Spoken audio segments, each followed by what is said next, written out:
मत कर प्यार का ढोंग मुझे, और नहीं चाहिए मुझे तेरी ममता, और ये झूठ की हमदर्दी मत जताया कर मुझसे।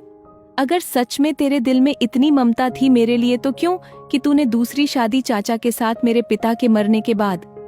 शर्म आती है मुझे तुझ पे, समाज में मुंह छिपाकर चलता हूँ मैं, लोग हंसते हैं मेरे ऊपर। तू रह अपने पति और उसके बेटे के साथ, कोई लेना देना नहीं है मुझे तुझसे और तेरे घर से। मैं अपने बीवी और बच्चों के साथ जा रहा हूँ। बस इतना कहकर रमेश अपनी पत्नी और बच्चों के साथ अपनी माँ को छोड़कर चला गया। उसकी माँ बस उसे जाते हुए देखती रही, एक शब्द भी ना बोली, बस चुपचाप उसे जाते देखती रही और मन ही मन ये कहती रही, क्या बताऊं बेटे मैं तुझे कि मैंने दूसरी शादी क्यों की तेरे चाचा से तेरे पिताजी के मरने के बाद। काश मैं तुझे ये बता पाती और काश तू ये समझ पाता। बस 2 साल का था तू जब तेरे पिताजी का देहांत हुआ था।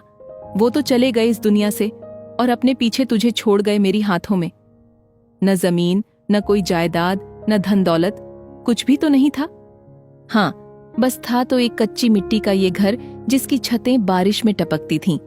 कहाँ जाती मैं, क्या करती मैं उस हालात में?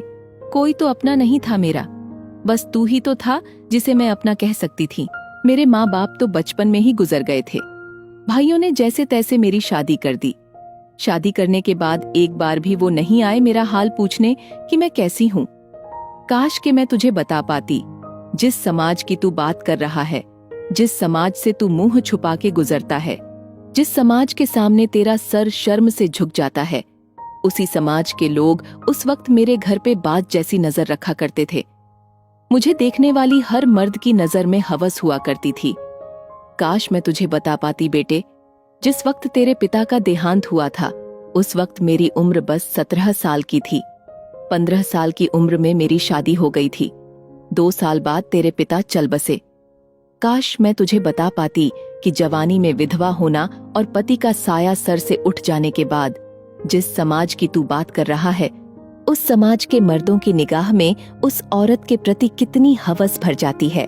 काश मैं तुझे बता पाती कि मैंने दूसरी शादी तेरे लिए ही तो की ताकि तू बड़ा होकर पढ़ लिख कर काबिल और समझदार इंसान बन जाए।